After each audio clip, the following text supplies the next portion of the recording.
Hola Marisa, buenas tardes. Ya estamos todas. Estamos todas. Hola, Marisa. Las cuatro Hola, jinetes del apocalipsis del gluten. Madre mía, las cuatro locas, sí, sí, sí. Y además Bueno, todas. buenas tardes a todas y buenas tardes a todas las personas que se han unido ya a este directo que vamos a hacer sobre celiaquía. La idea de este directo surgió porque hace poco, en mayo, hubo varios días sobre la celiaquía. Yo hice un post, vosotras también, y vimos que había bastantes dudas sobre este tema y bueno, queremos hablar un poco de celiaquía y responder a algunas de esas dudas. Primero voy a presentaros a las tres, a las personas que nos conozcan.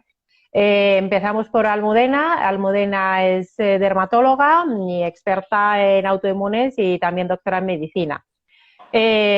Y bueno, pues la podéis encontrar como Almuderma, como la veis ahí.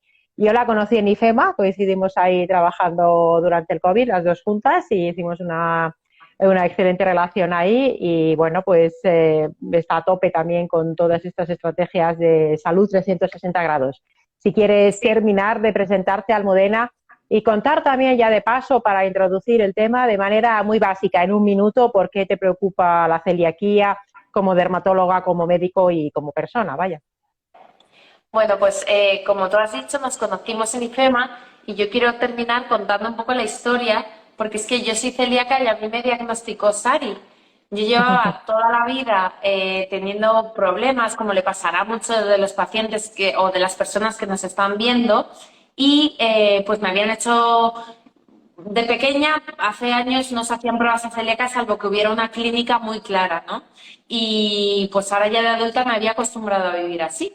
Y a raíz de un sobrino mío me hicieron la genética, que dio positiva, pero me midieron los anticuerpos que eran negativos. Y luego ya hablaremos que eso muchas veces se interpreta como negativo y no es así. Fue Sari la que insistió en que me miraran bien la biopsia duodenal y ahí fue donde dio positivo la inmunohistoquímica y desde que dejé el gluten estoy fenomenal. Entonces, me preocupa esta enfermedad, al hilo de lo que comentabas, bueno, agradecer desde aquí públicamente a Sari su brillante diagnóstico, pero también me preocupa porque es una enfermedad que puede no dar la cara claramente, se puede convertir en muchas autoinmunes, como vamos a ver a lo largo de la charla de hoy, y es tan fácil de prevenir como dejar de comer ciertos alimentos. Entonces, eso no significa que todo el mundo tenga que dejar el gluten, pero sí que haya que investigar bien cada caso de cada paciente, como yo creo que hacemos todas las doctoras que estamos aquí. Así que... Efectivamente, esa es la historia. Y además la biopsia tampoco fue fácil, que hubo que insistir ahí bastante Sí, también. esa es otra Almudena historia, es sí. una dermatóloga fantástica, os invito a seguirla porque, vaya, comparte contenidos muy, muy chulos. Luego tenemos a Marisa García Alonso, que, bueno, ella es farmacéutica, analista, seguro que muchos la conoceréis porque divulga sobre pues, la inmunidad natural, divulga sobre los aceites esenciales, sobre la cistitis. Muchas mujeres han visto solucionada su cistitis también gracias a Marisa. Bueno, Marisa, si quieres decir algo más sobre ti, tus inquietudes y por qué te parece importante la celiaquía y hablar sobre este tema que tenemos ahora entre manos. A ver, está claro lo que habéis dicho y lo que hemos comentado muchas veces, está infradiagnosticada. Y ayer lo comentaba con un compañero, ¿no? Hay veces que bueno, hoy mismo lo comentaba con una compañera de la Concepción, ¿no? Una directora del laboratorio de la pública, ¿no? Que muchas veces si el paciente a veces tuviera la opción de hablar con el analista, porque, claro, llega un momento en que ya conoces incluso los síntomas y que por dónde tirar, ¿no? A la hora de disparar una prueba diagnóstica, a veces incluso tendríamos diagnósticos más rápidos, ¿no? Porque yo creo que todavía en mucha de la medicina convencional no se está teniendo en cuenta. Y lo digo por la experiencia de tener, por ejemplo, la hija de una compañera de la farmacia, chiquitita, con un añito, una tripa así de hinchada, y la cría que no come, diarreas y todo el día de mal humor, y era bastante obvio que había que hacer un diagnóstico de celiaquía. Se le hizo y era, bueno, tenía todo disparadísimo. Entonces, si este tipo de pruebas se hicieran de una forma más controlada o tuvieran más formación los médicos de primaria en diagnóstico, yo creo que tendrían más facilidad de pedir pruebas, ¿no? Yo creo que hay una asignatura que está carente en la carrera de medicina, que es el diagnóstico, una asignatura de diagnóstico, para que puedan, ¿no?, conocer las pruebas que existen y que se pueden realizar en niños desde que son pequeños o en adultos con cierta sintomatología. Luego, pues desde el laboratorio cada vez tenemos más posibilidades de diagnosticar, tanto a nivel de anticuerpos como de genética, y ya, por supuesto, con vuestros conocimientos y vuestra capacidad de detectarlo, pues muchísimo más fácil. Yo desde el laboratorio facilitar todo lo posible ese diagnóstico, eso es mi intención aquí hoy, ¿no? Sí, bueno, efectivamente desde primaria habría una criba importante, pero he de decir que en primaria tienen muy capadas muchas pruebas y tienen como 5 minutos por paciente, con lo cual es Es casi imposible. imposible, pero es verdad que en especializada el diagnóstico también tiene muchos problemas y, por ejemplo, el estudio genético en muchos sitios es muy complicado de pedir. Bueno, hablaremos ahora más sobre diagnóstico. Vamos ahora con Camino, la doctora Camino Díaz, que ella es médico de familia, especialista en medicina de familia comunitaria. Recordemos siempre que la medicina de familia es una especialidad médica por derecho propio, para mí una de las más difíciles y además, bueno, pues tiene ese enfoque de la medicina integrativa. Camino, cuéntales, bueno, además diré que también te dedicas mucho a temas de medicina ambiental, que es otra gran olvidada, ¿no? Dentro de la medicina más farmacocentrista. Si quieres terminar de presentarte, decir algo sobre la celiaquía en concreto, qué es lo que te preocupa y de la celiaquía en particular. Bueno, muchísimas gracias, Ari, sobre todo por invitarme hoy a estar hoy con vosotras, porque es un honor y la verdad es que es un tema tan importante en la consulta de forma diaria. Ya sabes que tú y yo lo comentamos de forma recurrente, toda nuestra preocupación por la celiaquía, porque el problema del infradiagnóstico, que estén hasta el 80% de los pacientes sin diagnosticar, esto es algo que nos tiene que llegar de verdad al fondo del corazón, porque si solamente fuera pues que diera unas diarreas, un problema digestivo, pues bueno, todavía podríamos asumirlo. Pero el que sea una enfermedad autoinmune multisistémica que está asociando multitud de patologías autoinmunes asociadas posteriormente y que tengamos un tratamiento tan sencillo, ¿no? Como quitar o sea, es sencillo de decir, a lo mejor luego puede ser más difícil de hacer, pero no es estar dando una quimioterapia, no es estar dando un tratamiento biológico. El tratamiento es sencillo y podría prevenir tantísimas patologías que esto a mí me preocupa muchísimo. Y luego lo que yo veo habitualmente en la consulta, que intento hacer un tipo de medicina en el que busque cuál es el origen de las patologías, de los síntomas por los que aparece el paciente. Intento no solamente ayudar y aliviar en el sufrimiento, que eso es importante, sino que lo que intento es buscar qué hay detrás. Y cuando he empezado a buscar qué hay detrás de las patologías, así ha sido cuando he empezado a ahondar en todo el conocimiento de la medicina ambiental, de la microbiota, que justifica tantísimas patologías que vemos hoy en día. Pero es que el tema de la celiaquía está tan detrás de tantas patologías que yo veo a diario en consulta, que claro, luego dices, ¿cómo es posible que esté el 80% de pacientes sin diagnosticar cuando aquí hay mucha chicha?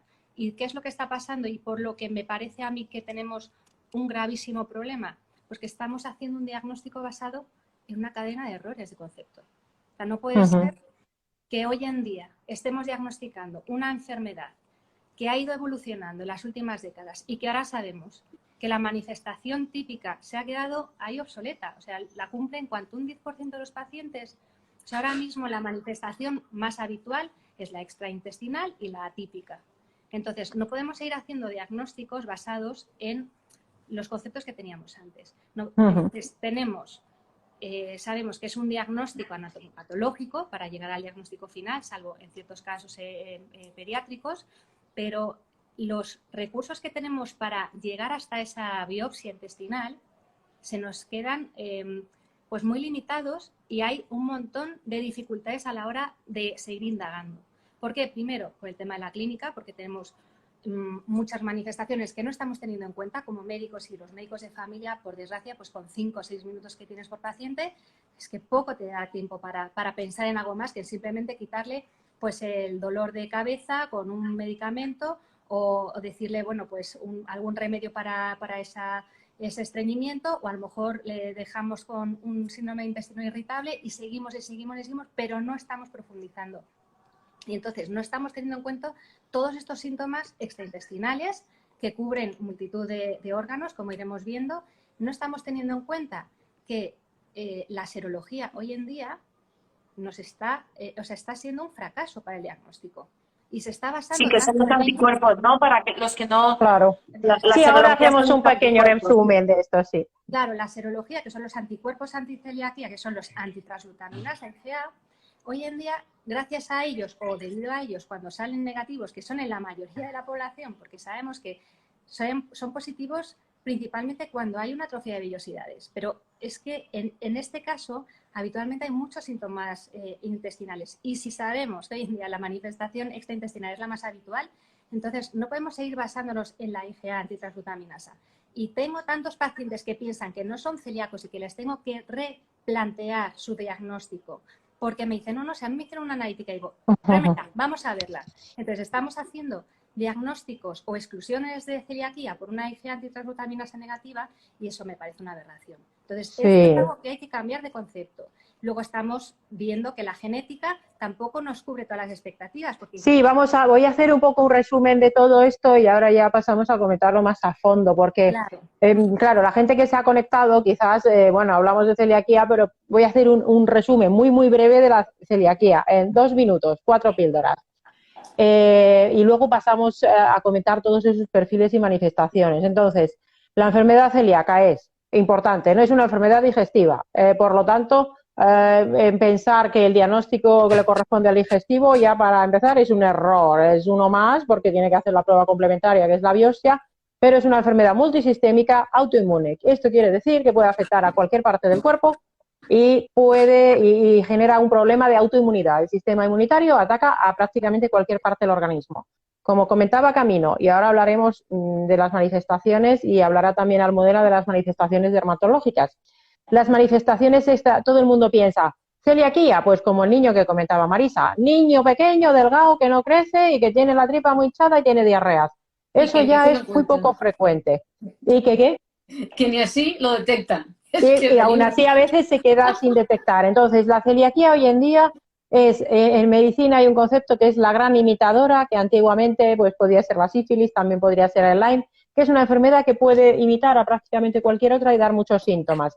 ¿Cuáles? Pues hay toda una lista de síntomas desde molestias digestivas, pero puede ser estreñimiento, pérdida de peso, pero puede ser obesidad, migrañas, otras enfermedades autoinmunes, aumento de las transaminases hepáticas, anemia ferropénica, problemas neurológicos, incluso epilepsia, dolores articulares, fibromialgia. Muchas mujeres con fibromialgia en realidad tienen una celiaquía sin diagnosticar, todas esas manifestaciones cutáneas que ahora comentaremos. En definitiva, hoy en día prácticamente cualquier síntoma por poder podría estar asociado a la celiaquía y cualquier autoinmunidad por poder puede estar asociada a la celiaquía. Entonces, problema, uno, ya lo ha comentado, primero, hay que sospecharlo. Y una vez que lo sospechas, pedir bien el estudio diagnóstico. Segundo, muchas veces se piden esos anticuerpos antitransglutaminasa, hay otros, pero esos son los que se suelen pedir. Y en la inmensa mayoría de la gente, si no tiene mucho daño intestinal o si lleva mucho tiempo de diagnóstico, o sea, mucho tiempo de evolución, los anticuerpos van a ser negativos, con lo cual la mayoría de los pacientes van a necesitar un estudio genético, que ahora lo hablaremos con Marisa lo que es, y la biopsia. Problemas que el estudio genético muchas veces no se interpreta bien o no se hace completo, y problemas con la biopsia que muchas veces no se informa bien y te dicen que es normal y ni siquiera calculan los linfocitos. Entonces, de aquí viene el infradiagnóstico. Os recuerdo de todas formas que en el podcast de Slow Medicine Revolution tenemos 3 episodios hablando sobre celiaquía, el 37, 38 y 39, que los podéis escuchar en abierto en iVoox. Y hoy que hemos estrenado Slow Medicine Institute y el podcast seguiría llamándose como antes, tenéis un ebook sobre diagnóstico de celiaquía en la página web que os lo podéis descargar. Ahora vamos a revisar sobre todo dudas. Entonces, es un problema gravísimo. Muchas personas son celíacas y no lo saben y a la desesperada se dejan el gluten sin hacer el estudio diagnóstico completo. Y el problema está en que si tú dejas el gluten por tu cuenta y no te han diagnosticado, no lo vas a hacer estricto al 100% como hay que hacerlo cuando eres celíaco. Y yo aquí, bueno, Almudena ha contado su historia y yo digo la mía. Yo no sé si soy celíaca a día de hoy. A mí el gluten me sienta fatal, pero lo dejé antes de saber lo suficiente y yo a día de hoy no lo sé y tendría que hacerme el estudio, pero no saco tiempo. ¿Y qué pasa? Que como no lo sé, aunque me siente mal, yo no hago el esfuerzo por hacer la dieta estricta y me puedo estar haciendo un daño sin enterarme. Por favor, no dejéis el gluten sin haceros el diagnóstico. Entonces, Camino, por retomarlo contigo y luego hablaremos con Almudena sobre las manifestaciones cutáneas y después pasaremos a hablar del laboratorio con Marisa. Camino, así brevemente, resumiendo, ¿qué perfil de pacientes ves tú en clínica donde tú dices, oye, a ver si esta persona va a tener celiaquía? Si tuvieras que decir prototipos o cada uno puede tener una cosa distinta. Bueno, la verdad es que hoy en día vienen muchos con sintomatología digestiva, pero ya no que nos recuerde a la celiaquía típica, sino que vienen pues con los típicos, la típica distensión abdominal, con los sobrecrecimientos bacterianos, con el síndrome de intestino irritable, porque empiezan con la alternancia de estreñimiento, diarreas, con las intolerancias alimentarias. Hoy en día esto es muy, muy frecuente. Pero esto es como o sea, es como la manifestación de repente de una sintomatología digestiva que como que ya el intestino no puede más después de multitud de años en los que ha ido sufriendo el intestino por diversas situaciones, entre otras el gluten. Entonces, suelen venir con manifestaciones gastrointestinales, ya te digo, de esta índole suelen venir, pero yo cuando empiezo a buscar más, porque digo, vale, vamos a tratarlo, pero es que tratarlo no solamente es aliviar ahora, sino vamos a ver qué hay detrás. Entonces ahí me encuentro que de repente empieza a haber mucha más chicha que me hace unir y pensar en el gluten. Empiezan a contar pues esa astenia, ese cansancio que suelen tener, muchos dolores de cabeza. El problema es que hay muchas cosas que se han normalizado. O sea, cuando yo empiezo a preguntar o empiezo a hacer una anamnesis profunda, claro, son pacientes que ya tienen dolores de cabeza, que tienen anemias, que tienen problemas de tiroides, empiezas a preguntar, pues sí, pues son autoinmunes, ¿no? Ya tenemos un Hashimoto, empiezas a preguntar y a lo mejor pues también tiene algo de vitíligo o psoriasis, o sea, y no lo enlazan, ¿no? Ya hay algunas enfermedades autoinmunes que te hacen pensar en que esto puede tener un nexo, ¿no? También aparece mucha sintomatología de hinchazón, que también por eso mucha gente cuando empieza a hacer pruebas, que se quitan el gluten, empiezan a mejorar, pues claro, también empiezan a notar que al hacer cambios en la alimentación se notan mejor. Entonces es muy difícil decir a una persona no dejes el gluten cuando hasta ellos lo perciben, ¿no? Pero bueno, habitualmente es un poquito como el cuadro típico de pacientes que vienen y cuando empiezo ya a sacar, empiezo a preguntarles, ¿y tú de pequeño eras mal comedor? Pues fíjate, Sari, que por mucho que ahora estén las estadísticas diciéndonos que no, es que esa presentación típica es muy infrecuente, yo es que creo que hemos obviado muchísimos síntomas de los niños porque los hemos tomado por caprichosos, por tiranos, entonces no les hemos hecho mucho caso y entonces en esa manifestación que es muy sutil y que es muy de estar en contacto con su propia naturaleza, que los niños rechazan alimentos, pues lo hemos obviado y les hemos obligado a comer. Yo no sé, yo creo que aquí hay mucho más, pero bueno, es lo que yo veo en consulta. Y empiezo a preguntarles, y luego sí, pues tenían esas anemias, aftas, eso ya haremos, problemas también de desmineralización. Y luego ya lo que me parece un poco, o sea, me preocupa muchísimo todos los problemas ginecológicos que hay asociados, ¿no? Empiezas a preguntar y quien no tiene un síndrome premenstrual muy severo, pues tiene problemas de fertilidad o tienen problemas ginecológicos que dices, jolín, lo que se podrían haber ahorrado, ¿no? A mí me da... Sí, sí. Y en niños puede haber también, por ejemplo, irritabilidad, bajo estado de ánimo, un rendimiento inadecuado, manifestaciones neurológicas. Sí, has comentado algunas de las manifestaciones cutáneas y en esto, Almudena, tú eres experta como dermatóloga, obviamente, y lo cierto es que la dermatología es una especialidad donde, bueno, es una especialidad que estudia enfermedades que, vale, son de la piel, pero realmente todo lo que pasa en el interior del cuerpo afecta mucho a la piel. Entonces, claro, hay manifestaciones cutáneas que son propias de la celiaquía y otras que se asocian, que no siempre hay una celiaquía detrás, pero también obligan a descartarla. ¿Cuáles serían esas manifestaciones principales dermatológicas que te hacen a ti sospechar que puede haber una celiaquía? Pues mira, la que es la típica es la dermatitis herpetiforme, que son como unos granitos, a veces como vesículas, como ampollitas pequeñas que pican mucho y normalmente salen en zonas de extensión, que son los codos, la zona glútea, las rodillas, pican mucho, se caracterizan por picar mucho y para poder diagnosticarla, porque se puede confundir con muchísimas enfermedades, con dermatitis, con sarna, con un montón, para poder diagnosticar que es una dermatitis herpetiforme tenemos que hacer una biopsia y además una biopsia que sea en fresco, para poder ver que los anticuerpos, un tipo de anticuerpos que se llaman IgA, se peguen de una forma específica a la piel. Si tenemos eso, podemos diagnosticar de dermatitis herpetiforme y ya tendríamos el diagnóstico. Si tienes dermatitis herpetiforme, eres celíaco. Eso y hay que, obviamente, como tú dices, hacer el diagnóstico con biopsia intestinal, pero el único tratamiento para eso es retirar el gluten. Pero hay otras enfermedades que se relacionan con la celiaquía que antes no le dábamos tanta importancia como ahora, como ha dicho Camino. Por ejemplo, el vitíligo o la alopecia areata se ha visto que con más frecuencia en esos pacientes hay celiaquía que en la población general.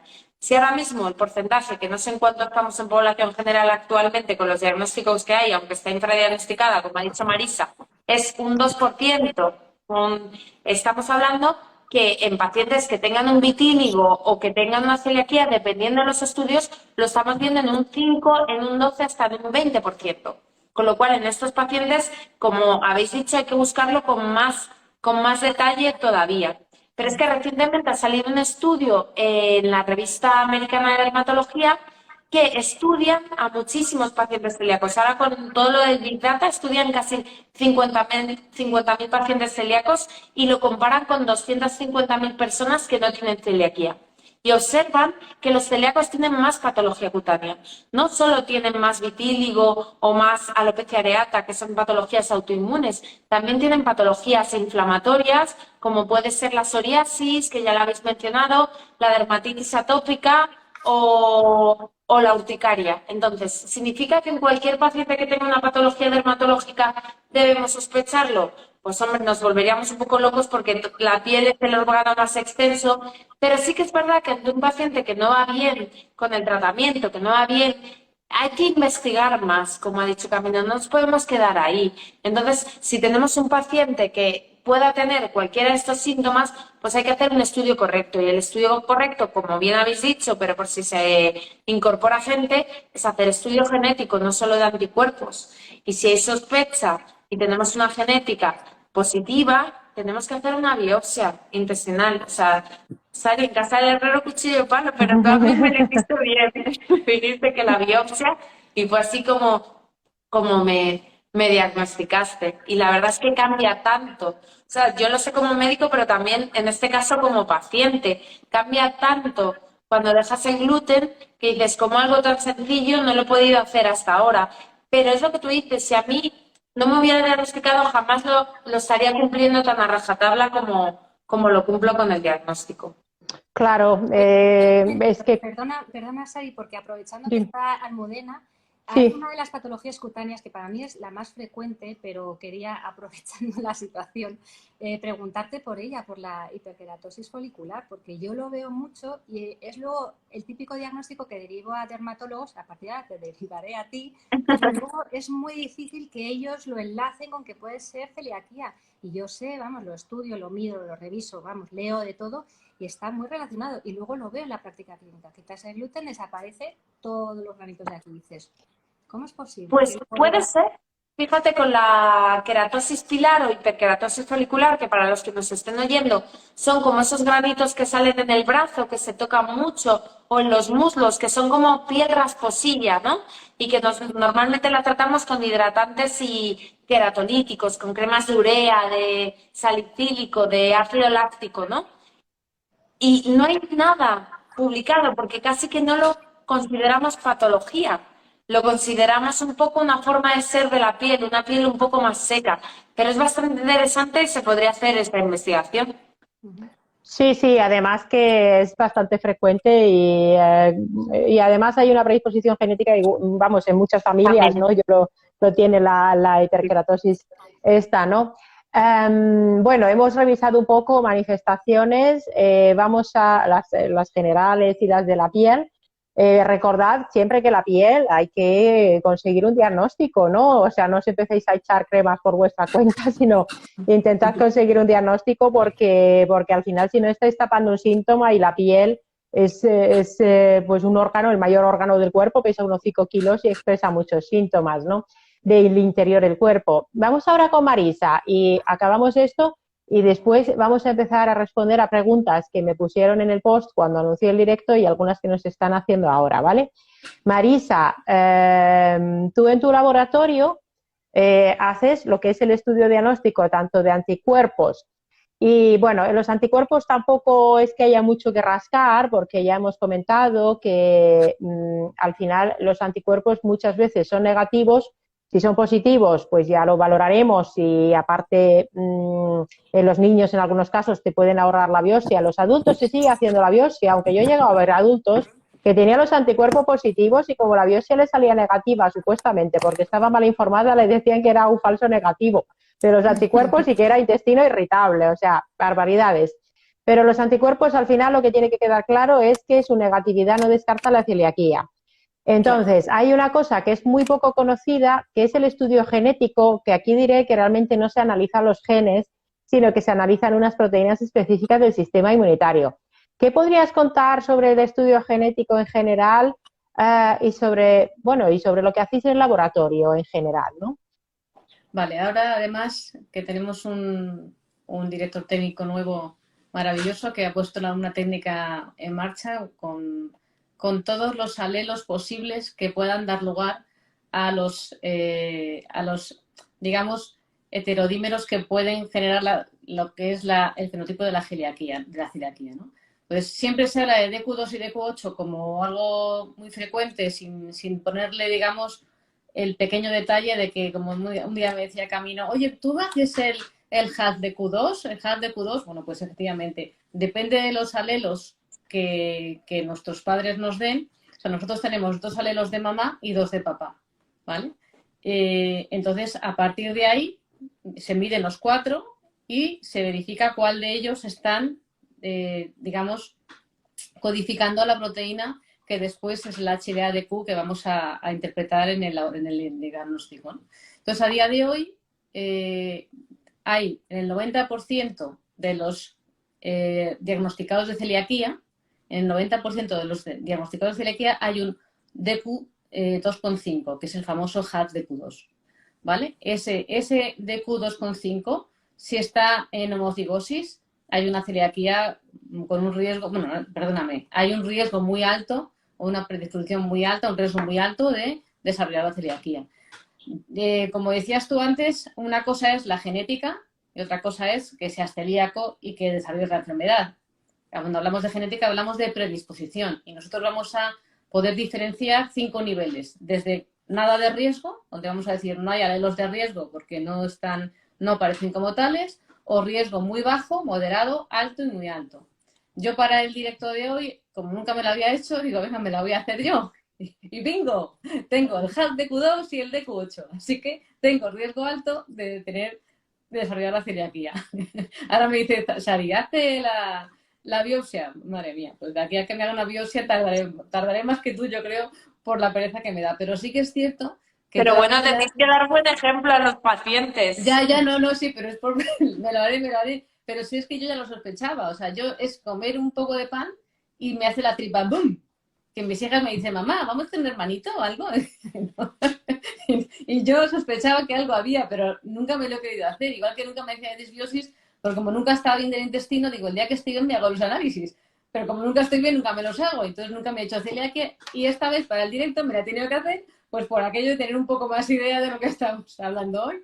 Y mira tú por dónde yo también me uno al grupo del riesgo alto de celiaquía, ¿no? Entonces, bueno, creo que es un diagnóstico además que hacemos, que se puede hacer en saliva, con lo cual para esa diferenciación en niños estamos evitando un pinchazo y las madres, por ejemplo, pueden tener más facilidad para poderse hacer la prueba. Además, se puede mandar el kit a casa, lo podemos hacer desde domicilio y recogerlo en casa, o sea que estamos dando ahora muchas facilidades desde la página web incluso para pedir el kit y que pueden hacerse la prueba y por lo menos tener ya esa predisposición genética que después va a vuestras consultas y va a poder ser mejor diagnosticada. Hay una cosa que a mí siempre me ha preocupado, ¿no? El tema de los cereales transgénicos. Yo creo que el hecho de haber convertido el trigo en transgénico ha dado de comer a muchas personas, pero ha convertido a muchas más en celíacas. El tema de que un trigo tuviera 8 pares de cromosomas y que se convierta en más de 30 pares de cromosomas, o sea, más cromosomas que nosotros, creo que ha convertido en una proteína muy alergénica Y creo que eso también hace que haya mucho más celíacos. ¿Me equivoco? ¿Qué pensáis? Bueno, antes te diré que por ahí hay una persona muy preocupada y te dice, Marisa, que no te esperes mucho que puedes estar atrofiando las vellosidades. O sea, Gracias, cuídate, gracias. hazte por favor la biopsia, hazte la concitometría de flujo porque me consta que comes poco gluten, con lo cual te lo tienes que hacer. Claro, nos han preguntado que han dicho, ¿solo con DQ2 y DQ8 es suficiente? Y yo creo que debemos aclarar que no, que tú tienes una genética que es una predisposición, pero eso no significa que seas celíaco. Para tener el diagnóstico de certeza, obviamente si tienes los anticuerpos, la sospecha se eleva mucho, pero hay que hacer una biopsia duodenal, que yo creo, y además no solo una biopsia cualquiera, sino tomar muestras de diferentes zonas, eso lo explicará mejor Sari. Sí. Y Efectivamente, y luego que la genética puede ser que os pase, según el laboratorio que sea, que os pongan genética negativa.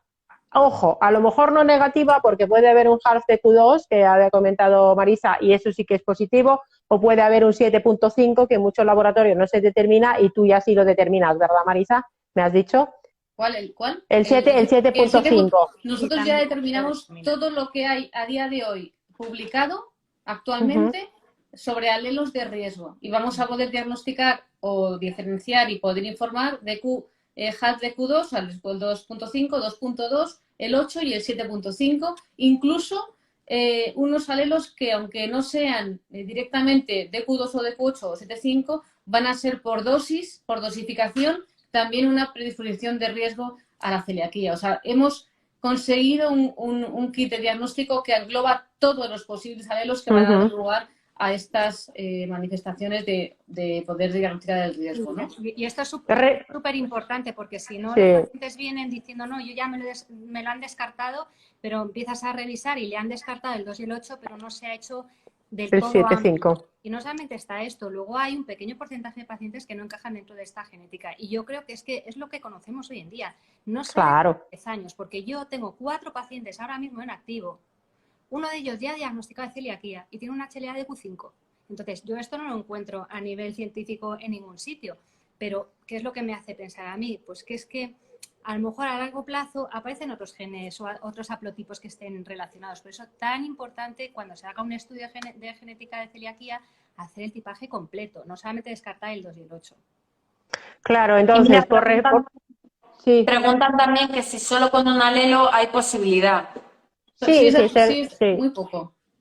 Pero a verlo haylo. Entonces, pensad que la genética a ver, ninguna prueba de medicina prácticamente tiene una exactitud del 100%. Entonces, al final la genética de la celiaquía habla de riesgo, pero en el momento en el que tú tienes un riesgo, aunque sea bajo, ya tienes un riesgo aumentado. Y aunque la genética, como ha dicho Camilo, sea absolutamente negativa, efectivamente puede haber determinantes genéticos que no conozcamos. Entonces, además de esto, por si no fuera complicada la cosa, existe otra entidad que es la sensibilidad gluteno-celíaca, una entidad muy discutida que son personas que tienen problemas de síntomas que no cumplen con los criterios diagnósticos de celiaquía y sin embargo mejoran con la dieta sin gluten. Entonces, a efectos prácticos, lo que yo hago en clínica es intentar apurar el diagnóstico. Es verdad que me llegan muchos pacientes que ya no toman gluten, entonces también han preguntado, ¿se pueden hacer las pruebas si no tomas gluten? La genética se puede hacer aunque no estés tomando gluten, pero los anticuerpos saldrán negativos, lo más seguro, y la biopsia hay que hacerla con una técnica especial que se llama citometría de flujo, que se mantiene teóricamente alterada, pero hay que hacer la biopsia primero, claro, luego mandarla y hay que hacerla en fresco. Entonces, y hay que hacerla en fresco, que es la dificultad. Entonces, esa citometría de flujo en teoría se mantiene con unos cambios determinados en el patrón de los linfocitos del epitelio, aunque estés con dieta sin gluten. Entonces, una pregunta que nos han hecho mucho, o sea, lo que hay que hacer es, te llega el paciente, lo primero una historia clínica y preguntarle todo, y también los antecedentes familiares. Después, yo le pido anticuerpos y le pido estudios genéticos del tirón, porque si no, se va a retrasar mucho todo el estudio diagnóstico. Y después, pues normalmente hay que hacer la biopsia. ¿Qué pasa? Que hay muchos pacientes que ya no toman gluten porque lo dejaron a la desesperada y la citometría de flujo yo la pido, pero como ahora ejerzo la medicina privada, que es sospechosa de no sé qué, pues en muchos sitios no la quieren hacer esa citometría de flujo y hacerla de forma privada puede costar muchos cientos de euros y no todo el mundo se lo puede permitir. A ¿Y estas dónde la personas, hacen? Y mucho tiempo. en la Fundación Jiménez Díaz, por ejemplo, se hace. Ujú. Entonces, yo, en base a eso, le diré al paciente, mira, yo ahora mismo con estos datos que tienes, no te puedo decir si tú eres celíaco o no.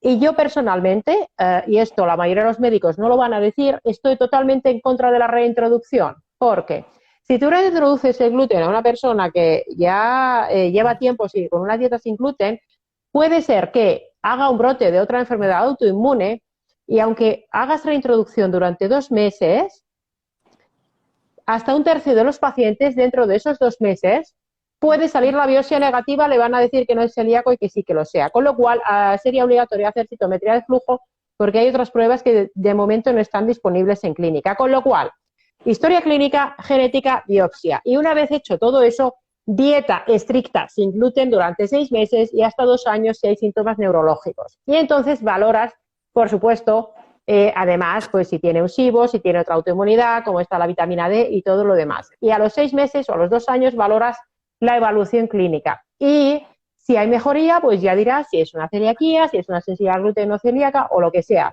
Y todavía hay pacientes en los que no podemos dar un diagnóstico exacto, pero que queda claro que a lo mejor tienen una sensibilidad al gluten no celíaca o una celiaquía y deben hacer la dieta estricta. Entonces, por ahí estaba Lorena de Felicidad. Cuando eres celíaco o tienes sensibilidad al gluten no celíaca, por un poco sí que pasa. Exacto. Y es muy difícil hacer la dieta sin gluten estricta. Y como es tan difícil, por eso es tan importante hacer el diagnóstico. Y de hecho, vamos a pasar ya a las preguntas que teníamos de antes. Y una es, por ejemplo, esta que nos habían dicho que qué hacer cuando has retirado el gluten pero no tienes diagnóstico y qué es la sensibilidad al gluten no celíaca. Entonces, si te has retirado el gluten y no tienes diagnóstico, tienes que ir a un médico que sepa, que te hagan el estudio genético y la biopsia con la citometría de flujo. Y, por supuesto, si te sale el diagnóstico, diagnosticar a tu familia. La otra pregunta es, ¿qué hacer si solo por los anticuerpos te dicen que no eres celíaco, pero sigues sospechando que sí lo eres? ¿Qué herramientas tiene la persona de a pie para saber qué le pasa cuando la Seguridad Social le dicen que no le pasa nada? ¿Se puede uno autodiagnosticar el SIBO o la celiaquía o el síndrome de intestino irritable? O sea, fijaros qué melón de preguntas. Si queréis, Claro. podéis cada una brevemente decir desde vuestra perspectiva ¿qué le podríamos decir a esta persona que no le dicen que no tiene nada, pero que sospecha que tiene celiaquía? ¿Qué puede hacer? Yo lo primero A que ver. diría es que no se conforme, porque es que hoy en día parece que los médicos sentamos cátedra con nuestra afirmación y podemos estar equivocados. Entonces hay que buscar segundas opiniones, no hay que conformarse. Si no te sienta bien el gluten, sigue investigando hasta que des con alguien que te ayude a orientarlo o que a través de redes, pues como hacemos nosotros de difusión, pues ir sabiendo qué pedir, porque a mí me vienen ya muchos pacientes que han ido directamente a laboratorios como el de Marisa para hacerse ellos mismos los diagnósticos o las pruebas diagnósticas para luego que las pueda interpretar un médico. Pero hay que ir al médico, a un médico que pueda tener un poquito más de actualización en sus conocimientos de celiaquía para poder seguir ahondando en ello. Pero a mí hay una cosa que me preocupa muchísimo, igual que hay un infradiagnóstico importante, también hay un exceso de diagnóstico de celiaquía y nos estamos colando porque el hecho de que a una persona le mejoren sus síntomas gastrointestinales o de otra índole, quitando el gluten, puede ser por otra causa. Puede ser, a lo mejor estamos hablando, pues eso, ya sabéis que estoy muy detrás del tema de los tóxicos, ¿no? Pero podría ser un tema de glifosato, ya sabemos que hay mucho pesticida dentro de los cereales, podría ser una alergia al níquel que también genera mucositis, podría ser que son alimentos, o sea, el trigo es un alimento rico en FODMAP y como estamos con mucho tema de SIBO, a lo mejor mejora simplemente porque estamos retirando un alimento rico en FODMAP. Entonces, bueno, hay que tener un poquito de cuidado y hoy en día creo que se retira mucho el gluten por modas y está siendo un problema a la hora de luego de también hacer un diagnóstico tanto para positivo como para negativo. Claro, es que hay una cosa que me pasó una vez con una paciente, bueno, de esas que, pues, su niña era celíaca, diagnosticada con todos los anticuerpos, etcétera, le retiran el gluten y luego, pues, claro, le hacen las pruebas y ¿qué pasa? Que los anticuerpos negativizan si no tomas gluten. Que esto tienen que saberlo la gente. Nosotros lo sabemos, pero yo creo que la población a veces no lo sabe. Si no tomas gluten, los anticuerpos van a dar negativos o se van a negativizar cuando los retiras. Me puso una reclamación diciendo que cómo era posible que su niña llevaba sin gluten no sé cuánto tiempo y que ahora de repente no era celíaca. Digo, no, vamos a ver, su niña sí es celíaca, lo que pasa es que la retira el gluten y ya no tiene positivos los anticuerpos, que no tiene nada que ver. Pero que esto es importante. Si retiras el gluten, luego el diagnóstico es más complicado. El genético no es más complicado porque nunca lo vas a cambiar, pero sí que es verdad que la biopsia o los anticuerpos sí que van a poder ser más difíciles de detectar si lo has retirado previamente, ¿no? De hecho, se Al- utilizan para medir si el paciente está cumpliendo bien la dieta. El que tenía los anticuerpos positivos los tiene que negativizar una vez que deja el gluten. Claro. Yo creo que el problema aquí viene cuando un pobre paciente se tiene que diagnosticar él, ¿no? Al final, nosotros estamos hablando, me ha llamado la atención que decían, me pierdo un poco porque habláis demasiado médico. Entonces, al final este es un tema que es complicado, que es una controversia hasta para muchos médicos y que tiene, yo creo que te tienes que poner en manos de un profesional que sepa y que entienda de este tema. Desafortunadamente todavía hay personas que a lo mejor no están tan actualizadas y piensan que solo son temas digestivos, pero hay muchos médicos que están actualizados y como ha dicho Sari, Camino, si no estás conforme con el diagnóstico, busca a otro médico. O sea, tanto en la seguridad social puedes tener libre elección, como puedes buscar, como ha dicho Camino, en redes de gente que esté especializada en estos temas, pero yo creo que intentar diagnosticarte tú no es una buena práctica, porque al final se llegan a conclusiones erróneas, se hacen dietas muy restrictivas que pueden ser perjudiciales para el paciente, porque aunque la celiaquía imite a todo, no todo es celiaquía, ¿sabes? Dejar el gluten solo porque tienes los alelos, no. Y como preguntaban antes, ¿y si tengo la keratosis tengo que dejar el gluten? No. O sea, hay que intentar buscar un diagnóstico si tenemos un síntoma, pero hasta que no tengamos el diagnóstico no dejar el gluten. Sí, porque si ya A es ver, difícil hacer el diagnóstico, si quitamos el gluten antes Sí. del diagnóstico es para volvernos locos más todavía. Eso es. Contesto un par de preguntas de forma rápida. Una cosa, si no tomáis gluten, si reintroducís gluten, los anticuerpos no tienen por qué positivizarse y la biopsia no tiene por qué positivizarse. Puede tardar 2 años, con lo cual reintroducción de gluten no quiere decir que vayas a conseguir el diagnóstico. Luego, la gente dice, claro, pero es que no lo conseguimos porque no hay suficientes. Claro, la gente dice, pero ¿por qué no me lo puedo quitar y no tomarlo y ya está? ¿Qué aporta el gluten? El gluten no aporta nada en sí, quiere decir, tú puedes no comer trigo, cebada, centeno y avena y no pasa nada, pero el problema está en que, insisto de nuevo, las personas celíacas y sensibles al gluten no celíacas, que las sensibles al gluten no celíacas pueden tener genética negativa y biopsia negativa, ¿vale? Porque realmente es un cajón desastre que todavía está en discusión y probablemente muchos sean celíacos no diagnosticados, ¿vale? Entonces, hacer la dieta estricta es súper difícil, al menos si quieres comer fuera de casa. Y aquí hay una persona que además yo he tenido ocasión de comer con Almudena fuera de casa y cuéntale a la gente lo difícil que es y cuáles son las consecuencias inmediatas, sin hablar de las de a largo plazo si tú no haces la dieta estricta. Es muy complicado. Yo para mí es lo que está siendo más difícil. Realmente, como decís, no hace falta comer gluten. De hecho, la dieta sana está compuesta por vegetales, pescado, un poco de carne, aceite de oliva, por ejemplo, todo eso no lleva gluten. Es verdad que muchos de los productos que comemos llevan gluten. A mí me encantaba, yo decía, a mí lo que más me gusta del mundo es el pan. Y ahora no puedo comerlo. Y entonces vas a un restaurante y en muchos sitios. Lo hablaba el otro día con Felicidad. No saben lo que es el gluten. Hay veces que me han dicho, bueno, pues a ti no te ponemos huevo. Y yo digo, no, huevo no, punto, sí que puedo tomar. Sí, por Es favor. gluten. Entonces yo creo que habría que formar mejor a todo el mundo que está en hostelería, porque a mí me han llegado a poner un helado, te garantizamos que no tiene gluten, y tener trozos de galleta. Y luego ponerme muy mala. Y incluso me dijo el camarero, pues no te veo que te esté dando ninguna reacción alérgica. Entonces, esto no es una alergia de las que se te hinchan la cara, pero es mucho peor porque desencadenas una reacción de autoinmunidad. Y eso a mucha gente le cuesta entenderlo, ¿no? La reacción inmune que se provoca. Entonces, las trazas, ¿no? Muchas veces te parten con el mismo cuchillo que han partido un pan, te parten a ti el tuyo y dices, es que ya no me vale eso. O te ponen unos picos encima del jamón, pues tú ya ese jamón no lo puedes tomar. Y yo creo que eso es lo más complicado y lo que cuesta entender, ¿no? Y creo que todavía queda mucho, pero que acabará habiendo normas para que no haya trazas, porque si no, las personas alérgicas o los celíacos sufre mucho comiendo fuera de casa. Yo eso Claro, no lo pero además, entendía antes, cuando no era celíaca o no estaba... como no tienen una sintomatología momentánea, o sea, justo en el momento, Exacto. o muy poco porcentaje de pacientes reaccionan pues de repente con la diarrea o dolor de cabeza, que hay quienes sí, pero hay quienes no. Entonces se piensan que, bueno, entonces no pasa nada. Pues sí que pasa, porque el sistema inmunológico sigue estando hiperactivado cada vez que estamos en contacto con trazas de gluten. Entonces, ese es el Mira, problema, ese es ese. Es que cuentan ahora, yo ya no salgo a comer fuera. poco sí que Y importa. sí, contaban, yo ya ni salgo a comer fuera. Y es que es verdad, muchas veces se te quitan las ganas porque ves que no, como que no tienen conocimiento, que no.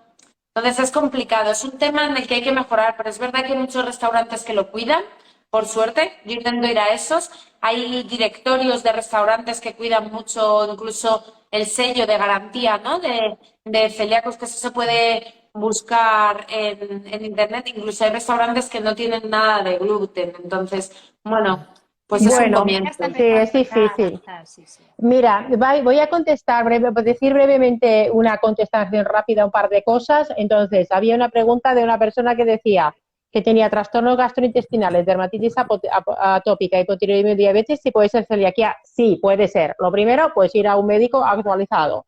Había otra pregunta, si hay muchos problemas de piel sin un diagnóstico claro, siempre hay que descartar celiaquía, pues habría que descartarlo probablemente. Entre otras Aunque muchas cosas. entre otras cosas, que ahora lo comentaré, aunque salga todo negativo, ¿se puede luego retirar el gluten y ver la respuesta clínica? Sí, porque podría ser sensible al gluten o celíaca, pero hemos comentado que no todo es celiaquía. Entonces, una persona puede ser celíaca, pero además puede ser que tenga SIBO, que tenga parásitos intestinales, que tenga insuficiencia pancreática, que tenga una cándida en el intestino, que tenga los problemas de toxicidad ambiental, la mucositis por el níquel, que tenga déficit de vitamina D, que tenga una psoriasis, que solo por quitar el gluten no se le va a mejorar la psoriasis. Entonces, una persona con celiaquía, una pregunta era, si se hace la dieta sin gluten estricta y no se quitan los síntomas, oye, pues a lo mejor es que no se está haciendo tan estricta y hay algo de contaminación cruzada, o a lo mejor hay un SIBO asociado, o una insuficiencia pancreática asociada, o a lo mejor pues es que los pseudocereales con prolaminas le están dando reactividad cruzada. Aquí, Marisa, en el laboratorio, claro, vosotros también hacéis estudio, por ejemplo, de heces y metales pesados en pelo. ¿Tú qué más? Si tú ves personas que tienen problemas intestinales, ¿qué cosas ves con frecuencia? Que tiene la gente, por ejemplo, con autoinmunidad, que tienen además de, o sea, una persona que tenga problemas gastrointestinales, cansancio y autoinmunidad, ¿qué otros problemas veis con frecuencia en laboratorio, por ejemplo? Yo veo muchísimo problemas de cándidas de una forma exageradamente frecuente con SIBOs. O sea, el otro día mismo mi cuñada me viene de Canarias, me duele, tiene fibromialgia, un montón de patología crónica ya diagnosticada, o sea, con etiquetas, ¿no? Y te cuenta los síntomas de es que estoy siempre hinchada, tengo un dolor aquí arriba, o sea, empezaba a contarte y claro, cuando ya empiezo a desgranar un poco, digo, mira, ¿qué estás comiendo? Pues, y tiras un poco de la historia, ¿no? Ya comía mucho azúcar, comía muchos alimentos azucarados, pues al final le haces el estudio de disbiosis que parece una cándida rabiosa, rabiosa, y un SIBO brutal. Claro, ahí está el tema, ¿por dónde empiezo? ¿Por el huevo o la gallina? O sea, tienes las dos, tienes que intentar jugar con qué alimentos les puedes dejar y qué alimentos puede tomar. Pero la cándida y los SIBOs juntos generan en sí ya unas patologías gigantescas. Si además hay metales, como decíais ahora mismo, el despistaje de la inmunidad el estado, digamos, en alerta de la inmunidad que provocan esos metales genera también una confusión intestinal de lo que es las bacterias buenas, las bacterias malas, si estén alimentos buenos, alimentos malos. O sea, hay una alteración inmunitaria tan grande con los metales también que al final la gente viene con unos intestinos totalmente alterados y que hay una suma de metales, cándidas y SIBO. Parásitos también, pero yo veo más... Y mucha permeabilidad intestinal, ¿verdad, Marisa? Claro, Porque luego ya sí, sabes sí. que tiro mucho de tus análisis porque son muy completos y luego, claro, hay una base, mucha permeabilidad intestinal que también puede estar generada simplemente por el gluten, incluso en pacientes no celíacos. Y Entonces, luego, a veces no solamente es quitar el gluten, sino ver todo lo que ha generado ese gluten y reconstituirlo o ayudar a repararlo, porque hay muchos porque más luego quitar el gluten. Hay personas que dicen, me voy a hacer limpiezas hepáticas. Se hace limpieza hepática, tienen el intestino permeable y lo que hace es recircular los tóxicos, con lo cual encima luego hace una inflamación también a nivel de bajo grado, ¿no? Entonces, Y es luego, cierto que... sí, una cosa muy importante también, es que hay mucha gente que cuando le diagnostican celiaquía o sensibilidad gluten o celíaca empieza a hacer dietas sin gluten asaltando la sección sin gluten del supermercado, que es a base de ultraprocesados, que los cereales actualmente, aparte de que no son como antes, comentabas antes del trigo, el trigo además está muy nitrogenado, pero además muchos productos ultraprocesados tienen la transglutaminasa microbiana, que se ha visto que aumenta la permeabilidad intestinal y las enfermedades autoinmunes. Entonces, aquí hay muchas personas que están preguntando, ¿qué analítica me tengo que hacer? Pues si no sois médicos, yo lo siento, pero es que o sea, cuando has estado 6 años en la facultad, más el MIR, más 4 o 5 años de especialidad y aparte de eso, 10, 20, 25, 30 años de experiencia clínica y aún así te cuesta llegar a veces al diagnóstico con todo lo que has estudiado y con todo lo que sabes, yo veo imposible que un paciente por su cuenta yendo a un laboratorio pidiéndose 20.000 pruebas consiga llegar a un diagnóstico, porque la historia clínica es la base y una primera consulta es hora y media. Entonces, yo os diría, o sea, yo entiendo porque la gente está preguntando, ¿no nos podéis pasar un directorio de profesionales actualizados? No, porque va contra la ley de Aquí tenéis 3. Bueno, sí, pero por ejemplo, yo no tengo hueco para primeras, sí. Yo Pero lo bueno, tendría. tenéis a Almudena, tenéis a Camino, hay otras personas, pero no podemos hacerlo, aunque desde Slow Medicine también haremos cosas para mejorar, intentar hacer networking y dar a conocer a más profesionales. Entonces, ¿qué pasa? Que en la seguridad social muchas veces quizás no consigáis el profesional actualizado y entonces surge el problema de que hay gente que no tiene dinero para irse a una privada que con un profesional actualizado y pagárselo. Y yo soy muy consciente de este problema. Entonces, había una pregunta que, porque estamos ya que llegando casi a las 9, sigue habiendo muchas preguntas interesantes, como sobre probióticos, sobre prurigo nodular, morfea, esclerodermia, pityriasis rubra pilar, asociaciones a enfermedad inflamatoria intestinal. En todas esas situaciones hay que descartarla. En la sensibilidad gluten celíaca hay que tener cuidado y hacer la dieta estricta. La citometría no sirve para la sensibilidad gluten celíaca. Pues todo esto son preguntas que había. Entonces, si después de que acabemos ahora a las 9 os quedan preguntas, y yo como voy a subir el vídeo, si Instagram no me hace ninguna pifia, podéis poner las preguntas ahí y responderemos lo que podamos. Pero había una pregunta, y a mí me gustaría cerrar este directo, porque podríamos quedarnos 4 horas hablando sobre celiaquía y sería al final dar vueltas a lo mismo. Y acabamos diciendo lo mismo que hemos dicho al principio. Hay un problema grave con el infradiagnóstico de la celiaquía. Y entonces había una pregunta que era de las personas, que era, ¿cómo podemos hacer concienciación colectiva? Es decir, ¿cuál es la solución al problema que tenemos entre manos? ¿Cómo podemos? Porque la persona que tiene dinero, pues se va a un profesional actualizado, se paga sus 500 euros de la biopsia, sus 120 de la genética, se hace su test de heces, se hace todo lo demás. Y eso ayudará a las personas que se lo puedan permitir, pero no todo el mundo. Imaginaos una familia que sea la madre la que tenga síntomas, porque las mujeres, esto era otra pregunta, es más frecuente, y que a lo mejor también tiene 3 hijos y 2 hijos también tienen síntomas.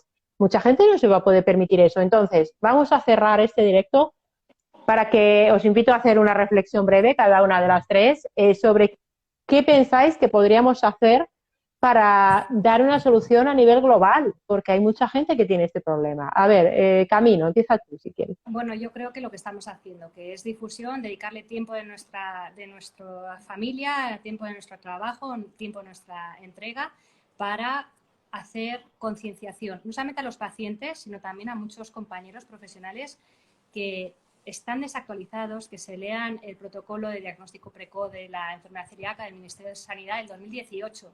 Es que al final es crear conciencia e inquietud para que se actualicen y esto esté al alcance de todos en la seguridad social a través de los médicos de familia, los pediatras, etcétera. Yo creo que es fundamental concienciar y hacer este tipo de difusión.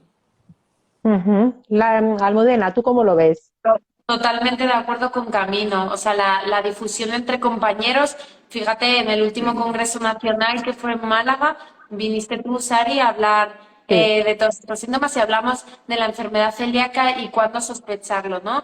Entonces, bueno, pues surge esta inquietud con otros compañeros y yo creo que es importante y es la forma que tenemos de irlo difundiendo. Muy bien. Estoy totalmente de acuerdo porque los compañeros deben ser los que se actualicen en este tema fundamentalmente para que el diagnóstico se efectúe. Marisa, tú que estás en una posición un poco diferente, digamos que tienes una metavisión, ¿no? Porque estás ahí en el laboratorio y pasan por tus manos muchas personas diferentes y tienes contacto con muchos profesionales de la salud. ¿Tú cómo lo ves? A ver, yo, desde mi punto de vista, corroboro todo lo que habéis dicho, o sea, por supuesto, la difusión, la información, la insistencia que el paciente no se conforme y que busque un buen diagnóstico es fundamental, porque se evitaría después muchos años de ir arrastrándose buscando una solución al problema. Y desde mi punto, desde mi situación, lo que puedo hacer para ayudar es, ya que dices que es tan carísima esa biopsia, esa citometría de flujo, y yo tengo equipamiento de citometría de flujo, a lo mejor acercarme a algún profesional que quisiera de forma privada que le procesáramos la muestra a un precio asequible para un paciente, a uno de vuestros pacientes que pudiera mantener después pues un diagnóstico adecuado, ¿no? No sé, eso ya me imagino que desde mi lado comprometerme con esa línea, ¿no? Igual que he hecho con Lyme y con otras patologías crónicas tan complicadas de diagnosticar, pues comprometerme a buscar un diagnóstico también desde la citometría de flujo o ampliando todo lo que pueda para llegar a que sea más rápido el diagnóstico, más fiable y que pueda tener un tratamiento pues lo antes posible, ¿no? Por vuestra parte. Hay algunas otras pruebas diagnósticas que no se hacen en clínica, como es una liberación de interferones, pero eso lo hablamos offline, Marisa, porque estaba todavía en fase de investigación, pero quizás sea interesante y, oye, eso a día de hoy se hace en algún hospital a nivel de investigación, pero es una prueba que a día de hoy se pueda pedir en laboratorio privado. Hombre, Yo te lo cuento, yo te lo cuento, diario.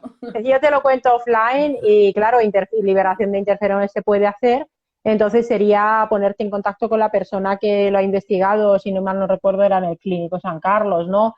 Que ahí se hace una reintroducción de unos pocos días, tiene una sensibilidad del 86% y sería una ayuda, ¿no? Bueno, la verdad es que a mí este tema es un tema que me cabrea. Una hora es muy poco tiempo para esto. Os recuerdo que cada una de nuestros perfiles divulgamos sobre estos y otros temas.